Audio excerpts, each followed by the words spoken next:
A group of wealthy customers pointed and laughed at a filthy, ragged homeless man sitting outside an upscale coffee shop, calling him a stain on their perfect little harbor town and demanding he be dragged away before he ruined their morning. Nobody bothered to notice the scarred German shepherd lying quietly at his side, or the way the dog's nose kept twitching toward a delivery van, parked just 20 feet away. In less than 10 minutes, that same dog was about to blow apart a smuggling operation that had been hiding in plain sight for 3 years. And every single person who mocked the man they called a dirty vagrant was about to learn exactly who they had been laughing at. Before we dive in, let us know in the comments which country you are watching from. And if you love stories that melt your heart, please subscribe to support our channel. The town of Cedar Cove sat along a quiet stretch of the Maine coastline, the kind of postcard pretty harbor town where lobster boats bobbed gently against weathered docks and tourists wandered cobblestone streets clutching cups of $5 coffee, snapping photographs of lighthouses they would forget about within a month. It was late September, and the summer crowds had begun to thin, leaving behind the wealthier residents who kept their second homes along the bluff overlooking the water. Families who came up from Boston and New York to enjoy the crisp autumn air long after the working class. Tourists had packed up their minivans and gone home. On the corner of Harbor Street and Fifth, tucked beneath the faded green awning of a shuttered fishing supply store, a man named Wyatt Hensley had made his home for the better part of 8 months. He kept a single threadbare sleeping bag, a small collection of belongings stuffed into an old military duffel, and a weathered cardboard sign that read, simply, "Anything helps. God bless." He was somewhere in his early 40s, though the hardships of the past several years had etched lines into his face that made him look considerably older, his beard unkempt, his clothes stiff with the particular grime that comes from living outdoors through changing seasons without reliable access to running water. Beside him, curled against his leg with the loyal patience of a creature who had weathered every storm life had thrown at them together, lay a German shepherd named Scout. Scout's coat, once a rich, gleaming black and tan, had grown dull and matted from months of rough living, but underneath the neglect that circumstance had forced upon him, there remained an unmistakable discipline in the way he held himself, an alertness in his amber eyes that seemed entirely out of place for a stray dog sharing a sidewalk corner with a homeless man. Few people who passed by ever looked closely enough to notice it. Wyatt had not always lived this way. 6 years earlier, he had served as a military police dog handler, deployed twice alongside working dogs trained to detect explosives and narcotics in combat zones, where a single missed scent could mean the difference between a safe convoy and a catastrophic loss of life. Scout had been his second partner, a dog trained from puppyhood in narcotics and explosives detection, and the two of them had built the kind of bond that only develops between a handler and an animal who has trusted him with their life more times than either of them could count. When Wyatt's enlistment ended, he came home to a country that offered him a folded flag of gratitude and precious little else in the way of actual support. A construction accident 18 months into civilian life shattered 3 vertebrae in his lower back, leaving him with chronic pain that no amount of physical therapy could fully resolve, and a dependence on opioid painkillers that the Veterans Affairs system prescribed generously, and then, once the addiction had firmly taken hold, abruptly cut off without adequate resources to help him manage the withdrawal. He lost his job. He lost his apartment. He lost, for a long stretch of 2 brutal years, nearly everything except the one thing that mattered more than all the rest combined: Scout, who had been medically retired around the same time and placed with Wyatt through a program that neither of them ever could have anticipated would become the last steady thread holding his life together. The two of them had first been paired together nearly 5 years earlier in a quiet training compound outside Fort Leonard Wood, where Wyatt, then a younger and more confident man, had been assigned a scrawny but sharp-eyed shepherd pup who had washed out of an earlier training track for being, in the blunt language of the assessment report, too independently minded for standard obedience protocols. What the initial trainers had read as stubbornness, Wyatt quickly recognized as something closer to intelligence, a dog who needed to trust his handler completely before he would commit himself fully to any task, rather than simply obeying out of rote conditioning. It took months of patient, deliberate work before Scout finally extended that trust, but once he did, the bond between them proved unshakable, carrying them both through deployments where the stakes of a missed detection were measured in human lives rather than abstract statistics. Wyatt still remembered, with a clarity that never seemed to dull, no matter how much time passed, the day a roadside checkpoint outside a small village had nearly gone catastrophically wrong, when a suspicious vehicle approached faster than protocol allowed. Every soldier in the unit tensing for the possibility of a vehicle-borne explosive. Scout had alerted from nearly 40 yards away, giving the unit crucial extra seconds to establish a defensive perimeter before the vehicle, which did in fact carry a hidden explosive charge, could close the remaining distance. Nobody in that unit ever forgot what those extra seconds had bought them, and neither had Wyatt, who carried the memory of his partner's unwavering focus through every difficult year that followed, long after the desert heat had faded into the distant past and the daily struggle of civilian survival had taken its place. By the time Wyatt found his way to Cedar Cove, drawn by nothing more specific than the vague hope that a smaller town might offer more kindness than the crowded shelters of the city he had left behind.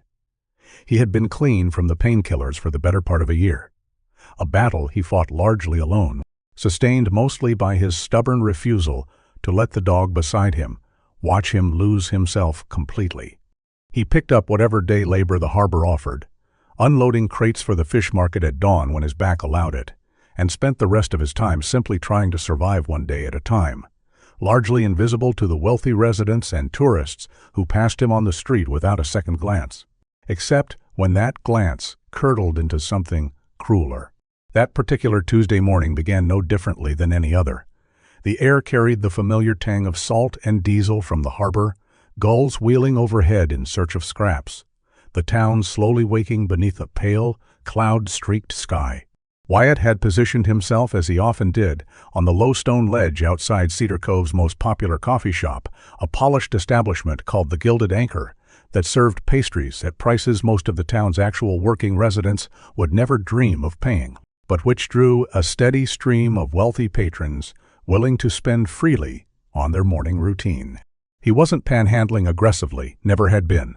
He simply sat quietly with his cardboard sign propped against his knee, Scout resting beside him with his head on his paws, watching the world pass by with the same patient discipline that had once served him well in far more dangerous environments than a quaint New England sidewalk. It was just past 9 inches the morning when a black SUV pulled into the loading zone directly in front of the Gilded Anchor, and a small delivery van, marked with the logo of a regional seafood distributor, parked in the narrow alley beside it moments later. Neither vehicle drew much attention from the handful of pedestrians moving along Harbor Street, but Scout's head lifted the instant the delivery van's engine cut off, his ears rotating forward with a precision that Wyatt had learned over years of partnership never to ignore. "Easy, boy," Wyatt murmured, resting a hand lightly on the dog's back, feeling the subtle tension gathering beneath his palm. Scout did not bark. He simply sat up straighter, nose lifted, nostrils flaring in short, deliberate pulls of air, his entire body oriented toward the delivery van, with an intensity that had nothing to do with hunger or curiosity and everything to do with training that had never truly left him, no matter how many months had passed since anyone had asked him to use it. Wyatt watched the driver of the delivery van climb out, a wiry man in a company uniform who glanced around the street with a nervousness that seemed slightly out of place for someone simply making a routine delivery. The man retrieved a large insulated cooler from the back of the van, the kind typically used for transporting fresh fish, and carried it through the side entrance of the Gilded Anchor with a stiffness in his gait that Wyatt, whose years in the military had trained him to notice exactly this kind of subtle behavioral anomaly, filed away, almost without conscious thought. It was at that exact moment that the group of customers emerged from the coffee shop's front entrance, laughing loudly over some shared joke, cups of expensive coffee in hand, and the morning that had begun so ordinarily took its first sharp turn toward everything that followed. The group was led by a woman named Deborah Winslow Pratt, a fixture of Cedar Cove's wealthier social circle, married to a man whose family had owned significant portions of the town's waterfront real estate for 3 generations. She wore an expensive cream-colored coat, her silver blonde hair swept into a precise chignon, and she carried herself with the particular confidence of someone who had never once in her life been told no by anyone whose opinion she considered worth respecting. Beside her walked her adult son, Preston, a soft-featured man in his late 20s who had inherited his mother's entitlement without any of the polish she had spent decades cultivating, along with 2 of Preston's friends, both dressed in the casual, expensive athleisure that seemed to be an unofficial uniform among the town's wealthier young residents. Deborah's gaze landed on Wyatt and Scout the moment she stepped out onto the sidewalk, and her expression shifted instantly from pleasant conversation to visible disgust, the kind of reaction that required no subtlety to interpret. "Honestly," she said, not bothering to lower her voice, "this is exactly the kind of thing I've been telling the town council about. Look at this. Right outside. The nicest establishment on the entire street." "Mom, just ignore him," Preston said, though his tone carried none of the dismissiveness. His words suggested, his eyes lingering on Wyatt and Scout with an expression that hovered somewhere between amusement and contempt. "I will not ignore him," Deborah snapped, turning her attention fully toward Wyatt now. "Sir, you cannot simply camp out here every single morning. This is a place of business. Paying customers do not want to step over a homeless man and his filthy animal on their way in for coffee." Wyatt kept his eyes low, his voice quiet and even. "I'm not blocking the entrance, ma'am. I'll move if I'm in anyone's way." "You're an eyesore," Deborah said, her voice climbing slightly, drawing the attention of a few other pedestrians who slowed their pace to watch the confrontation unfold. "Do you have any idea what property values on this street represent? Do you have any concept of what it took to build the reputation this town has? And you sit here day after day, dragging that mangy animal around with you like some kind of prop for sympathy money." Scout's ears flattened slightly at the raised volume of her voice, though he did not growl, did not shift from his position beside Wyatt, remaining exactly where his training and his loyalty told him he belonged. Wyatt's jaw tightened. Old military discipline, the only thing keeping his expression neutral in the face of words that cut far deeper than Deborah Winslow Pratt could ever have understood. "He's not a prop," Wyatt said quietly. "He's a decorated military working dog. Served 2 deployments, detecting explosives before he was injured in the line of duty." The claim, delivered with the same quiet, matter-of-fact dignity Wyatt brought to everything he said, was met with an eruption of laughter from Preston and his 2 friends, sharp and mocking, the particular cruelty of people who had never once had to fight for anything in their comfortable lives. "A decorated military dog," Preston repeated, grinning at his friends. "Right, and I'm sure you're a decorated war hero too, huh? Living on a sidewalk corner in a dirty sleeping bag. That checks out." People often assume that struggle and worth cannot possibly exist in the same person. A passing observer might have thought, watching the scene unfold, though none among the small gathering crowd said anything of the sort aloud, too invested in the spectacle to interrupt it, or too aware of exactly whose family controlled a significant portion of the town's commercial leases to risk drawing Deborah Winslow Pratt's ire onto themselves instead. "I don't care what he used to be," Deborah said, waving a dismissive hand. "I care about what he is now, which is a health hazard and an embarrassment. Someone needs to call the police and have him removed before he scares away every legitimate customer this shop has left." It was in that exact moment, with Deborah already reaching into her expensive handbag for her phone, that Scout rose fully to his feet beside Wyatt, his body angling not toward the woman, shouting above him, but back toward the alley where the delivery van sat idling, its rear doors still hanging partially open. A low, deliberate whine rose in his throat, and he took 2 measured steps forward, straining gently against the frayed length of rope that served as his makeshift leash. "Scout, hold!" Wyatt commanded automatically, years of trained reflex overriding the tension of the confrontation happening around him. But even as he said it, he felt the particular quality of Scout's alert, the same focused intensity he remembered from years earlier in far more dangerous circumstances, and understood immediately that something in that alley was drawing his partner's attention, for reasons that had nothing to do with the argument unfolding on the sidewalk. "See, even his own dog is trying to get away from him," one of Preston's friends said, laughing again. But Wyatt was no longer listening to any of them. His entire focus had narrowed onto Scout's behavior, the specific angle of his nose, the rigid set of his tail, the low, continuous vibration in his chest that Wyatt recognized instantly, even after years away from active service, as an unmistakable narcotics alert. "Ma'am," Wyatt said, his voice suddenly carrying a different weight, entirely calm but urgent, cutting through Deborah's ongoing tirade in a way that made her pause mid-sentence. Despite herself, "Your delivery van. Someone needs to step away from it right now." "Excuse me," Deborah said, blinking at the sudden shift in his tone. "My dog's alerting on it," Wyatt said, already rising to his feet, keeping a firm grip on Scout's rope, even as the dog strained gently toward the alley, every line of his body radiating the same disciplined focus Wyatt remembered from checkpoints half a world away. "That's not hunger. That's not curiosity. That's a trained narcotics response. Something in that van isn't seafood." The absurdity of the claim, delivered by a disheveled homeless man standing beside a mangy stray dog on Harbor Street, struck the small gathered crowd as almost comical, and a fresh ripple of laughter moved through them. Preston shaking his head as though he had just witnessed the most pathetic attempt at deflection he had ever seen.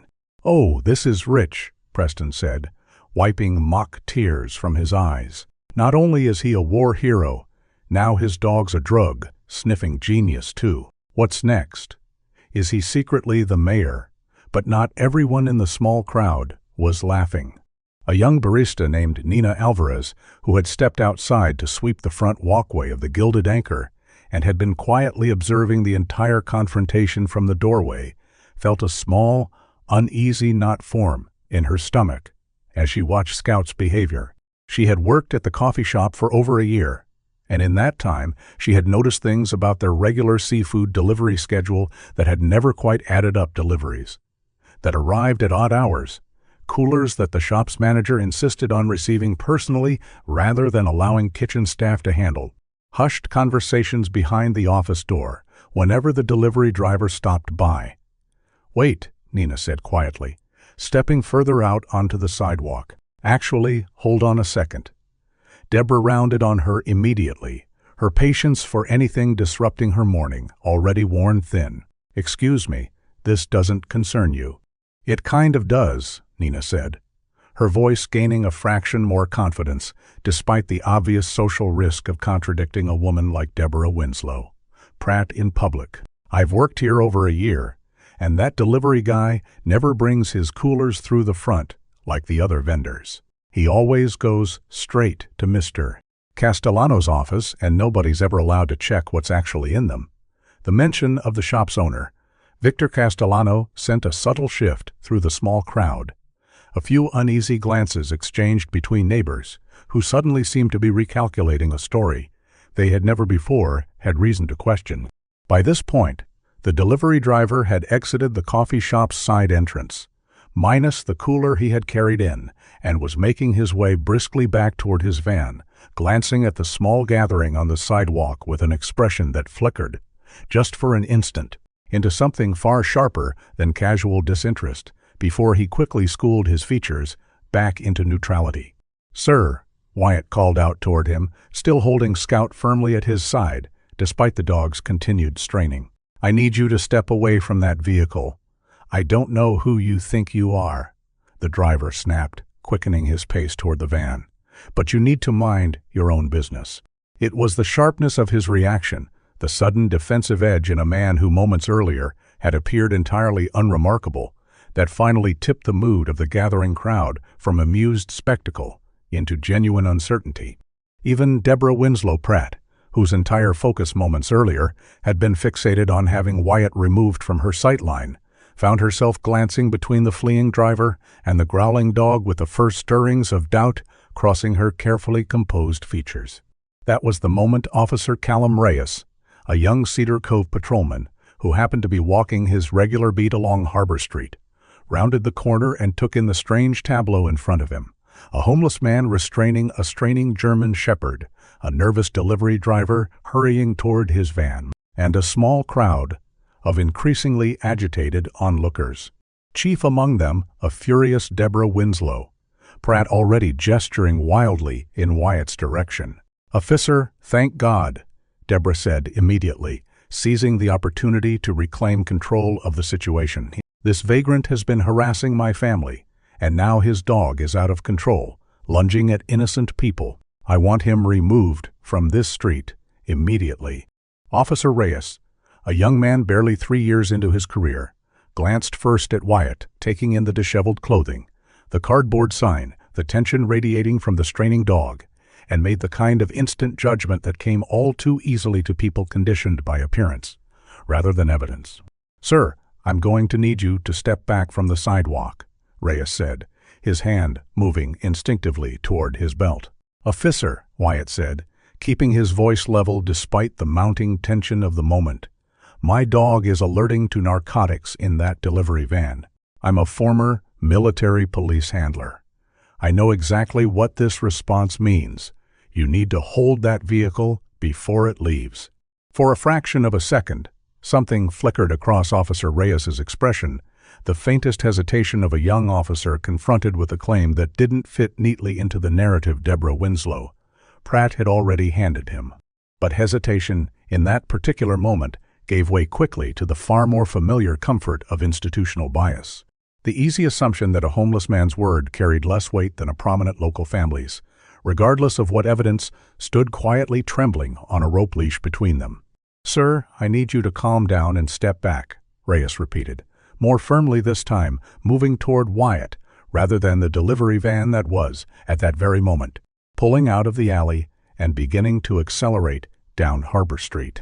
What none of them yet realized, not Deborah with her furious insistence on having an inconvenient man removed from her sightline, not young Officer Reyes operating on instinct and assumption rather than evidence, not even Wyatt himself in the chaos of the moment, was that Nina Alvarez, standing quietly at the edge of the gathered crowd, had already pulled out her phone and begun recording every second of what was unfolding.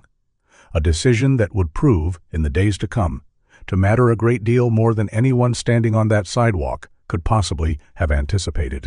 The delivery van's engine revved as it pulled away from the curb, and for one tense moment, it seemed as though whatever truth Scout had been straining to uncover would simply vanish down Harbor Street, swallowed by the same institutional indifference that had ignored quiet warning signs in Cedar Cove for years. But Officer Reyes, despite his hesitation, had radioed for backup the instant the confrontation began escalating, a reflexive procedural habit rather than any genuine belief in Wyatt's claim, and less than 90 seconds later, a second patrol car rounded the corner from the opposite direction, cutting off the delivery van's route before it could clear the block. Sergeant Diane Okafor, a 20-year veteran of the Cedar Cove police force, known throughout the department for her exacting thoroughness, stepped out of the second cruiser with the calm, measured authority of someone who had long ago learned not to take a scene at face value. She surveyed the situation quickly, the stopped delivery van, the visibly nervous driver now standing beside it with his hands raised in a gesture of practiced innocence, the straining German shepherd, and the disheveled man attempting to explain something that young Officer Reyes had clearly already dismissed. "What's the situation here?" Sergeant Okafor asked, her eyes moving methodically across the scene. "Just a disturbance, Sarge," Reyes began. "Homeless man causing a problem for these folks. Dog got aggressive." "That's not what happened," Wyatt interrupted, and something in the quiet, unwavering steadiness of his voice made Sergeant Okafor turn to look at him directly for the first time. "My dog is a retired military working dog, narcotics and explosives certified. He alerted on that delivery van the moment it parked. I'm telling you, there is something in that vehicle that shouldn't be there. Sergeant Okafor studied Wyatt for a long moment, taking in details that Officer Reyes had entirely overlooked: the disciplined way the man held the leash, the precise, measured cadence of his explanation, the calm authority beneath the layer of hardship that had clearly worn him down over recent years. She had 2 decades of experience reading people, and something about the way Wyatt spoke told her this was not the rambling of a man simply causing trouble. "You said military working dog," Okafor said. "What unit?" "3rd Military Police Group," Wyatt answered without hesitation. 2 deployments, both with this dog's predecessor, and then with Scout himself before a training injury ended his active service. I handled him for explosives and narcotics detection for 3 years. Something in the specificity of the answer, the immediate, unhesitating recall of unit designations and deployment history, shifted the calculation running behind Sergeant Okafor's eyes. She turned toward the delivery driver, who had grown visibly paler during the exchange. "Sir, I'm going to need you to open the rear doors of your vehicle," Okafor said. "You can't just search my van without a warrant," the driver protested, though the tremor in his voice undercut whatever confidence he was attempting to project. "I've got a certified detection response from a former military working dog," Okafor replied evenly. "That's more than enough for probable cause, and you know it. Open the doors, or I'll call for a K9 unit to confirm it myself. And either way, we're doing this the hard way if you keep stalling." The driver's shoulders sagged, the fight visibly draining out of him, and after a long, tense pause, he reluctantly reached for the van's rear door handles and pulled them open. Inside, stacked among genuine crates of fresh seafood, destined for the Gilded Anchor's kitchen, sat 3 insulated coolers identical to the one the driver had carried inside moments earlier. Sergeant Okafor pulled on a pair of gloves from her belt and carefully opened the lid of the nearest one. Beneath a thin layer of packed ice and a handful of scattered fish fillets, wrapped in vacuum, sealed plastic, sat several dense, tightly bound packages that even the gathered crowd of onlookers, most of whom had never encountered anything like it outside of television, immediately understood for exactly what it was. A collective gasp rippled through the small crowd on Harbor Street. Deborah Winslow Pratt, who moments earlier had been demanding Wyatt's forcible removal, stood frozen in stunned silence, her expensive coffee cup slipping slightly in her grip. Preston's smug grin had vanished entirely, replaced by a slack-jawed expression of pure disbelief. "That's Officer Reyes," started, staring down at the packages with wide eyes. "That's a significant quantity of what I'd guess is fentanyl-laced product, based on the packaging alone," Sergeant Okafor said grimly, already reaching for her radio. "Cuff him, and somebody get forensics down here immediately." As the driver was handcuffed and read his rights, Sergeant Okafor turned back toward Wyatt, who stood quietly beside Scout, the dog finally settling now that his alert had been acknowledged, his training vindicated after months, perhaps years, of nobody around him ever having reason to test it. "Mr. Hensley," Wyatt said. "Wyatt Hensley." "Mr. Hensley," Sergeant Okafor said, extending her hand. "I owe you an apology, and this department owes you a great deal more than that. Would you and your partner be willing to come down to the station? I think we're going to need a formal statement, and I have a feeling this delivery driver isn't operating entirely alone." Deborah Winslow Pratt, still standing frozen at the edge of the scene, found her voice returning in a strangled, uncertain tone. I didn't realize." "No," Wyatt said, not unkindly, though the words carried a quiet weight that made her flinch regardless. "Most people don't. That tends to be the problem." The events that unfolded over the following days moved with a speed that surprised nearly everyone in Cedar Cove, a town far more accustomed to slow-moving zoning disputes and lobster license disagreements than genuine criminal investigations. The delivery driver, a man named Harlan Voss, proved remarkably willing to cooperate once the full weight of federal drug trafficking charges became clear to him, offering investigators a detailed account of an operation that had been quietly running through the Gilded Anchor's supply chain for nearly 3 years. The coffee shop's owner, Victor Castellano, a man who had cultivated a reputation throughout Cedar Cove as a generous community fixture, sponsoring the annual Harbor Festival and sitting on the board of the local Chamber of Commerce, had been using his legitimate seafood distribution contracts as cover for moving narcotics up and down the New England coastline, exploiting the same small-town assumption of respectability that had allowed Deborah Winslow Pratt to dismiss Wyatt without a second thought moments before Scout's alert exposed everything. Investigators soon discovered that Castellano's operation extended well beyond Cedar Cove itself, connecting to a broader distribution network that Federal Drug Enforcement Administration agents had been quietly investigating for the better part of a year without ever successfully identifying the specific delivery method that had allowed the drugs to move so consistently under the radar of local law enforcement.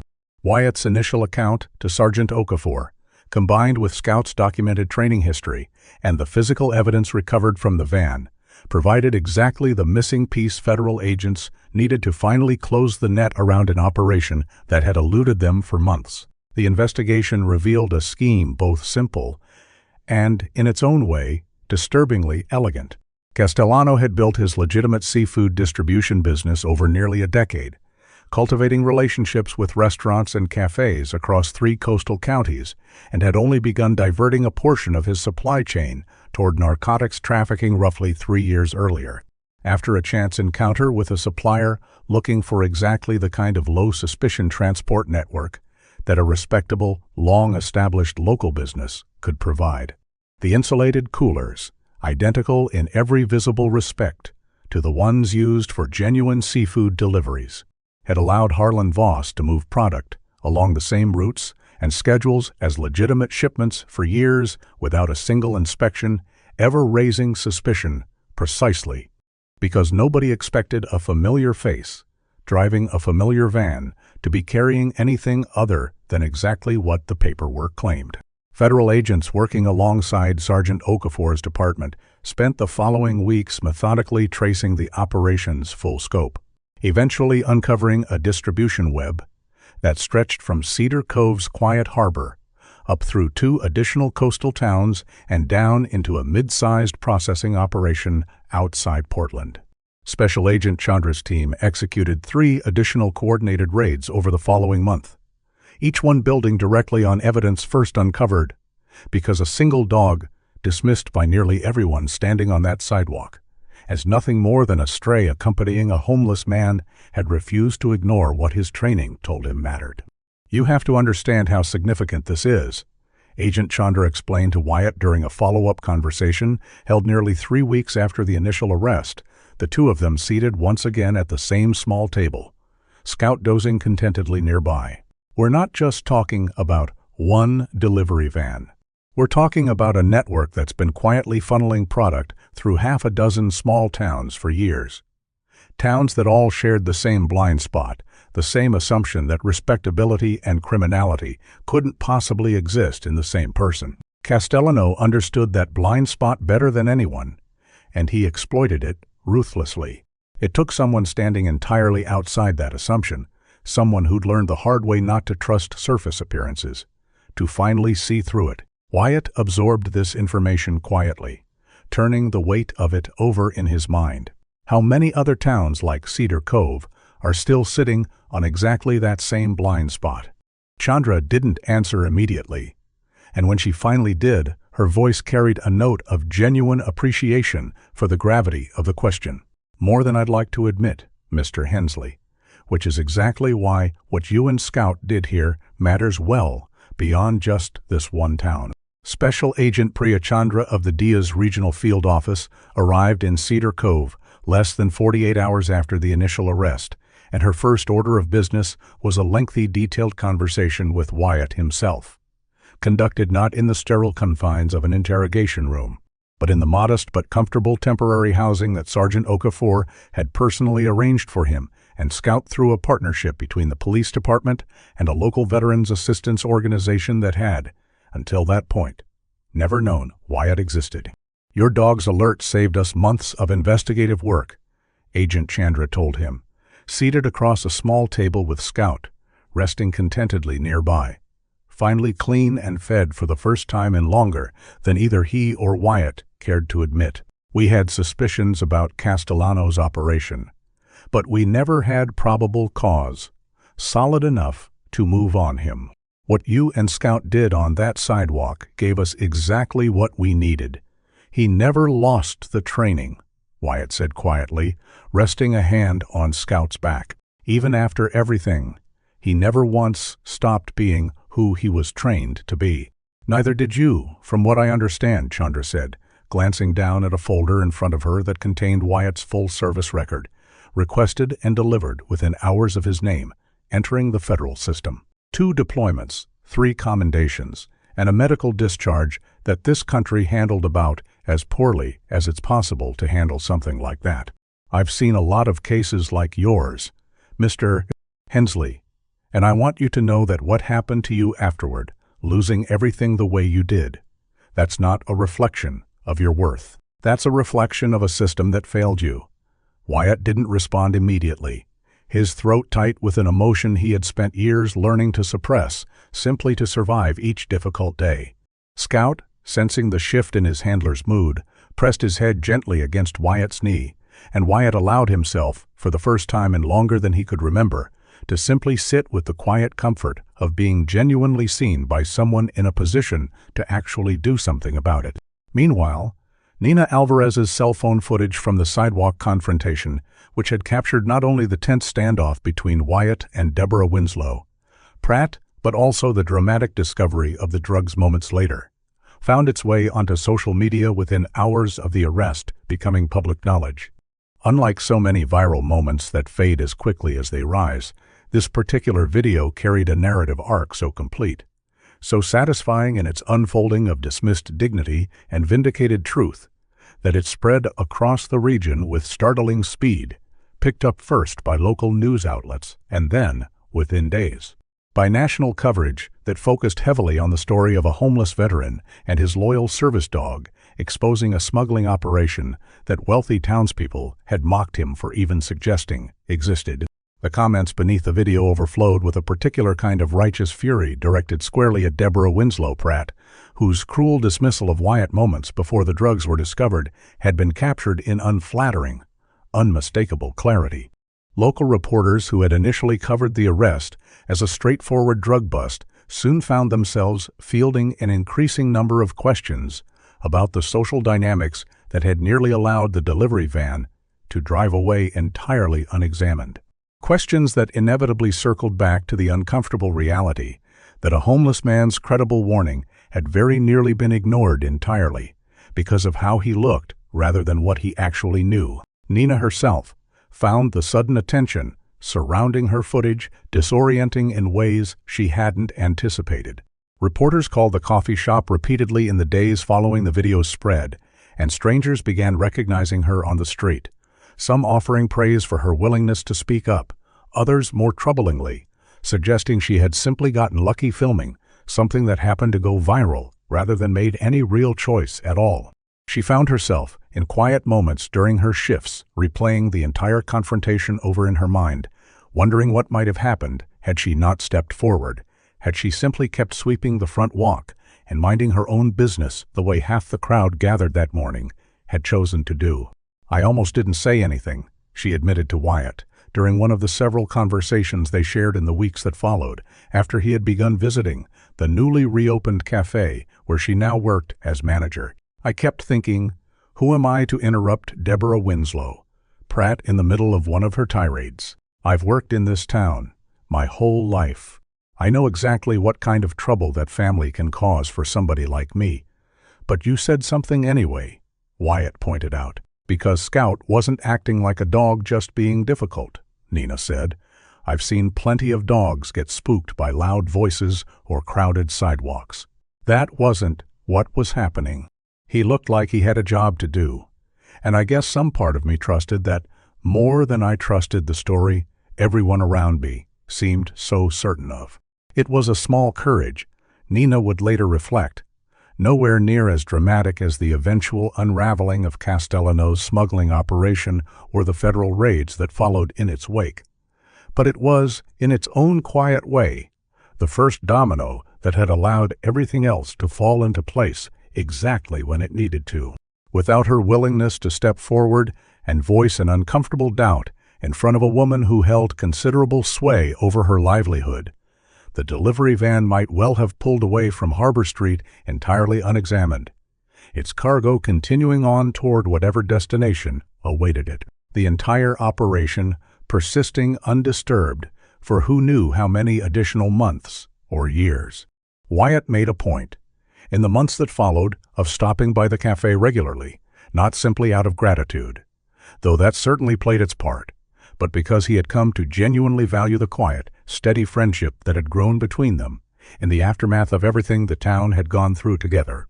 Scout, for his part, took an immediate liking to the small water bowl Nina kept filled by the entrance, and more than one afternoon found the old German shepherd stretched out contentedly across the cafe's front step, soaking in the autumn sun while his handler sat inside nursing a cup of coffee that, for the first time in longer than either of them could remember, he no longer had to beg for. Deborah Winslow Pratt, whose family had spent 3 generations cultivating a reputation of civic respectability in Cedar Cove, found herself facing a level of public scrutiny she had never once encountered in her comfortable, insulated life.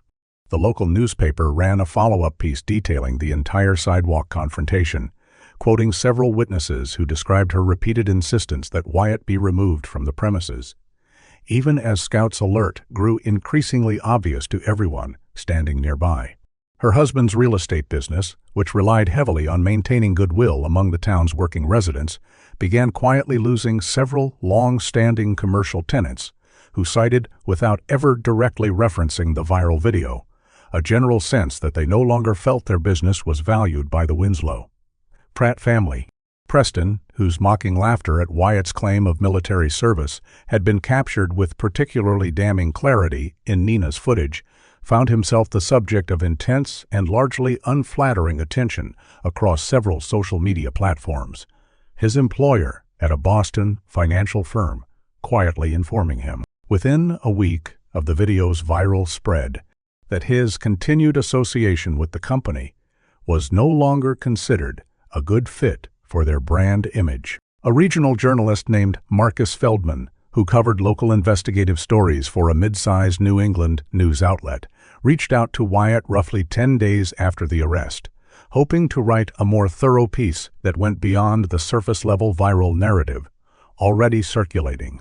Wyatt, wary at first of yet another stranger wanting something from him, agreed only after Sergeant Okafor vouched for Feldman's reputation for careful, honest reporting rather than the sensationalized coverage that had already begun distorting parts of his story into something closer to myth than fact. "I want to get this right," Feldman told him during their first meeting, notebook open on the small table between them. "Not the version where you're some kind of mystical, all-knowing hero, and not the version where you're just a lucky homeless man who happened to have a good dog. I want the real version, the hard years, the parts that don't make for a tidy headline." Wyatt appreciated the honesty enough to open up more than he had with anyone else covering the story, describing in careful, unflinching detail the slow unraveling that had followed his medical discharge, the months spent sleeping in his car before the car itself was repossessed, the shame that kept him from reaching out to family who might have helped had he only found the courage to ask, the particular indignity of standing in line at a VA office for 6 hours, only to be told his paperwork had been lost, and he would need to start the entire claims process over from the beginning. "There is this idea people have," Wyatt told Feldman, "that homelessness happens to weak people or careless people or people who made bad choices and deserve what they got. And maybe that's true for some folks. I can't speak to every story out there. But for a lot of us, it's just one bad break after another, piling up faster than you can dig yourself out, until one day you look around and you don't recognize the life you're living anymore." Scout was the only thing that never looked at me differently through any of it. Feldman's piece, published 2 weeks later under the headline, "The Dog Who Remembered What His Handler Almost Forgot," became one of the most widely shared long-form articles the publication had run in years, striking a chord not just for the drama of the drug bust itself, but for its unflinching examination of exactly how easily a decorated veteran could fall through the cracks of a system that claimed to honor his service while offering him almost nothing in the way of practical support.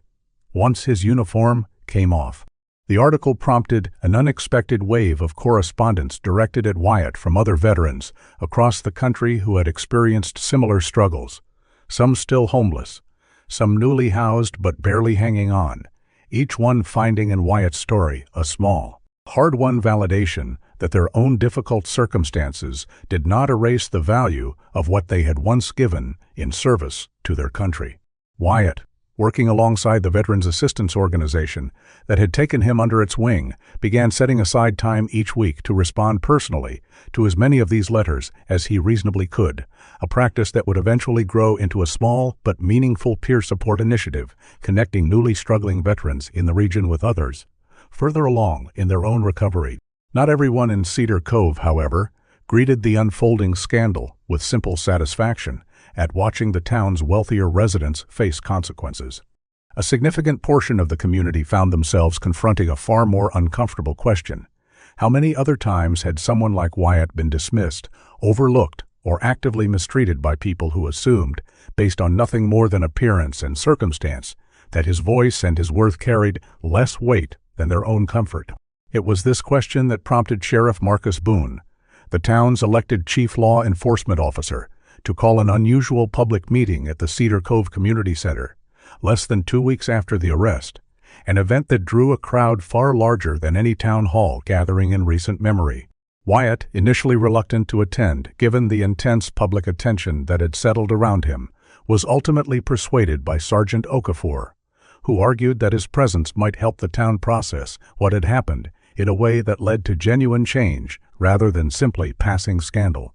The community center's main hall filled well past its usual capacity that evening, folding chairs set up along every available wall, residents standing in the back when seating ran out entirely. Sheriff Boone opened the meeting by acknowledging, with unusual candor for a small-town official, that the department's initial handling of the sidewalk confrontation had reflected exactly the kind of institutional bias that too often allowed genuine warnings to go unheeded, simply because they came from people society had already decided to dismiss. Officer Reyes made a judgment call based on assumptions rather than evidence. Boone said to the assembled crowd, "And I want to be honest with all of you that those assumptions very nearly let a significant quantity of dangerous narcotics slip through this town entirely undetected. We got lucky that Sergeant Okafor arrived when she did and was willing to actually listen to what Mr. Hensley was telling her. We shouldn't need luck for that. We should need officers trained to evaluate evidence and testimony on its merits, regardless of who's providing it." When Wyatt was invited to speak, a hush fell over the crowded hall, Scout sitting calmly at his side, freshly groomed and wearing a simple blue vest that Sergeant Okafor had quietly arranged to have made for him, embroidered with the words "Retired Military Working Dog" in careful gold lettering. "I'm not much for speeches," Wyatt began, his voice carrying clearly despite its quiet, measured cadence. "I spent a long time in this town feeling invisible, and honestly, for a while, I think I preferred it that way.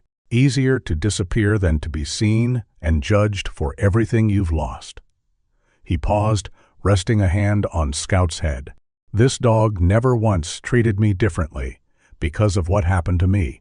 He didn't care that I lost my job or my apartment, or that some days I couldn't get out of that sleeping bag without every part of my body aching from things I did in service to this country. He just stayed. And when it mattered, when something genuinely dangerous was happening right in front of all of you, his training held. My training held. Because that's what training does. It doesn't disappear just because a person's circumstances change." He looked out over the crowd, meeting the general direction of faces he could not fully make out, given the dim lighting and the sheer size of the gathering.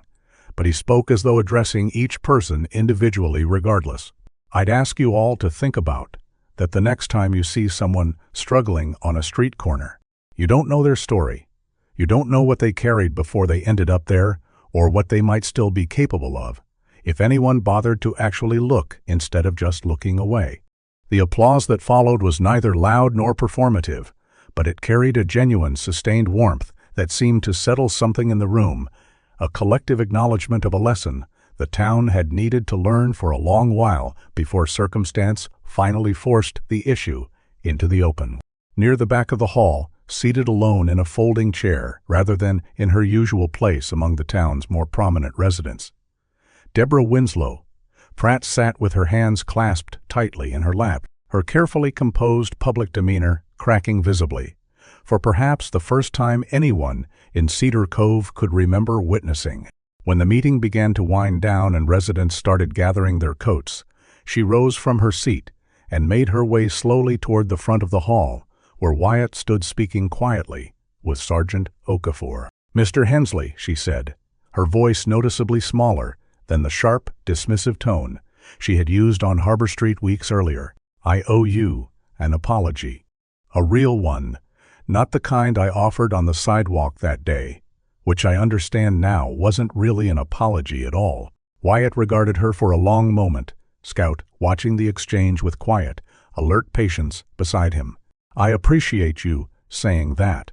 I've spent 3 generations of my family's reputation in this town, assuming that appearances told the whole story."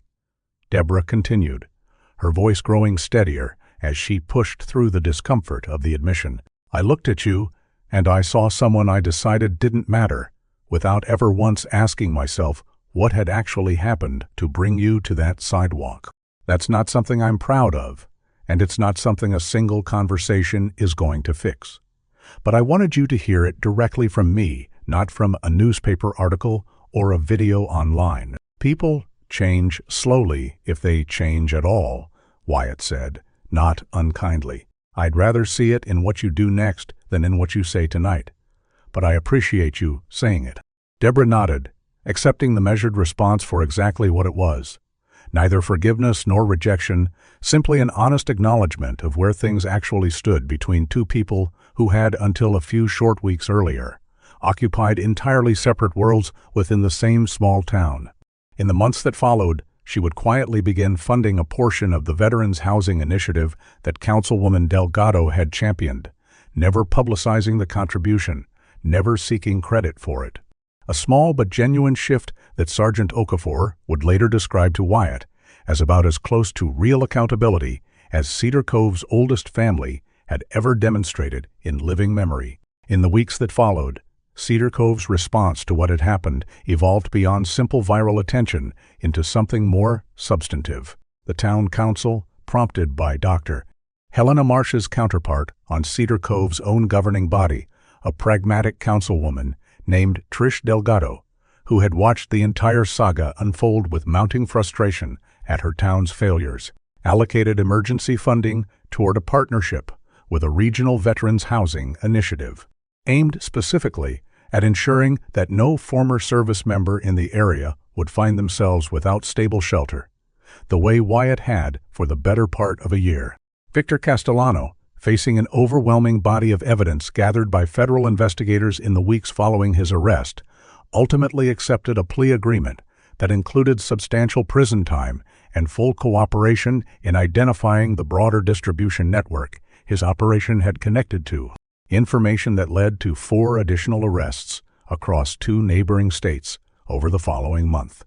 Before the plea agreement was finalized, however, a preliminary hearing was held at the federal courthouse in Portland, and Wyatt attended at Agent Chandra's request, seated in the gallery alongside Sergeant Okafor, while Castellano's attorney attempted, in what would prove to be a largely futile effort, to challenge the legality of the initial search that had uncovered the drugs on Harbor Street. The defense's position, Castellano's attorney argued before the presiding judge, a stern, silver-haired woman named Judge Eleanor Prescott, is that the alleged narcotics detection performed by a civilian-owned animal, one without current law enforcement certification or oversight, does not meet the legal threshold required to establish probable cause for a warrantless search of my client's commercial vehicle. Judge Prescott, who had reviewed Scout's full service record, along with Wyatt's own military documentation prior to the hearing, regarded the attorney over the top of her reading glasses with an expression that left little doubt as to how she viewed the argument. "Counsel, I've read the certification records for this animal's original training and deployment history. I've also reviewed Sergeant Okafor's sworn statement describing the specific observable behavioral indicators that led her to authorize the search, indicators she was able to identify and corroborate specifically because of Mr. Hensley's expert testimony regarding his former partner's trained responses.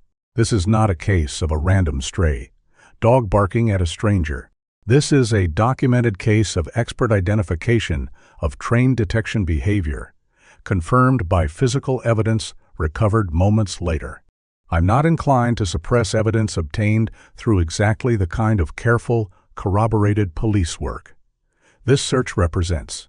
The ruling effectively ended any realistic hope Castellano's legal team held of having the evidence thrown out, and within days, negotiations toward a plea agreement began in earnest, ultimately resulting in a 12-year federal sentence for Castellano himself and a somewhat reduced term for Harlan Voss, in exchange for his continued cooperation with the broader investigation. Wyatt did not attend the final sentencing hearing, choosing instead to spend that particular morning at the harbor, walking Scout along the familiar docks where the two of them had once passed so many difficult, uncertain days together. When Sergeant Okafor called that afternoon to let him know the sentence had been handed down, Wyatt received the news with a quiet, measured acceptance rather than any dramatic sense of triumph. "You don't sound like a man who just watched the guy who nearly got away with poisoning half the coastline go to prison for over a decade," Okafor observed. "I spent a long time overseas learning that closing one chapter doesn't erase everything that came before it," Wyatt said. "I'm glad he's facing consequences. I'm glad Scout's alert meant something in the end. But I've got enough of my own rebuilding left to do that. I don't have much room left over for celebrating someone else's downfall." The Gilded Anchor, unable to survive the scandal attached to its former owner, closed its doors permanently within 2 months, though the storefront itself would eventually reopen under new ownership as a modest community cafe that, in a detail several Cedar Cove residents found quietly poetic, hired Nina Alvarez as its new manager, and kept a small designated water bowl by the front entrance for any four-legged visitors who happened to stop by. Wyatt, for his part, found himself navigating an entirely new chapter of his life that he could scarcely have imagined during the long, difficult months he had spent on that sidewalk corner. The Veterans Assistance Organization that had initially helped secure his temporary housing worked with him over the following months to address the deeper roots of what had led to his homelessness in the first place, connecting him with a specialized treatment program for chronic pain management that finally offered alternatives to the opioid prescriptions that had once nearly destroyed him, and helping him navigate the often labyrinthine disability claims process with an advocate who understood exactly how to cut through the bureaucratic delays that had failed him so completely the first time around. The path was not without its difficulties. Wyatt struggled through several rough weeks in early November, when a flare-up of his chronic back pain, combined with the disorienting adjustment of suddenly having stable housing after so long without it, nearly sent him spiraling back into the same dark thoughts that had plagued him during his lowest points years earlier. It was Scout, once again, who anchored him through the worst of it, refusing to leave his side during the nights when sleep proved impossible, resting his heavy head against Wyatt's chest with the same steady, patient presence that had carried them both through checkpoints and convoys years before, translated now into the quieter, but no less vital work of simply helping a man remember he was not alone in his own living room. There were nights that first month in the apartment where I almost missed the sidewalk, Wyatt admitted later to his new counselor, a soft-spoken trauma specialist named Dr. Inez Ferreira, who had been assigned to him through the Veterans Program. Not because it was better. God, it wasn't better, but it was familiar, at least out there. I knew exactly what to expect from each day. Inside, with 4 walls and a door that locked, all I had left to face was myself, and some nights that felt like the harder enemy, Dr. Casson. Ferreira worked with him patiently through those difficult early weeks, helping him build the kind of structured daily routine that gave his days purpose beyond simple survival, something his years of military training had once provided automatically, and that civilian life, in its formless unpredictability, had never quite managed to replace. Slowly, gradually, the routine took hold. Morning walks with Scout along the harbor before the tourist crowds arrived. Sessions with Dr. Ferreira twice a week. Part-time hours at the newly established K9 training program, and increasingly, quiet evenings spent responding to the growing stack of letters from other struggling veterans who had found in his story a reason to believe their own circumstances might yet turn a corner. By the time winter settled fully over Cedar Cove's quiet harbor, Wyatt had moved into a modest one-bedroom apartment 3 blocks from the water. The first place he had genuinely called home in nearly 3 years.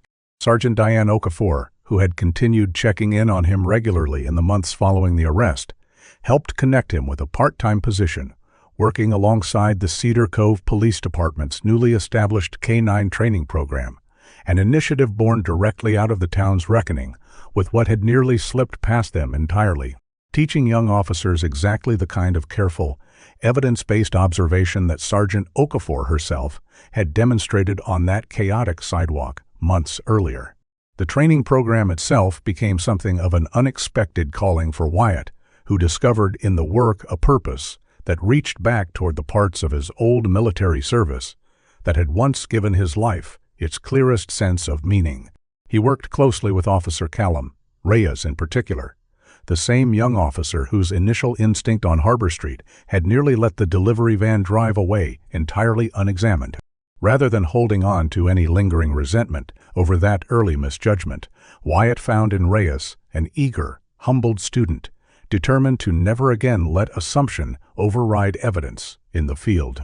"I think about that morning a lot," Reyes confessed to Wyatt one afternoon during a training session, the two of them watching a young rookie officer work through a scent detection exercise with one of the department's newer K9 recruits.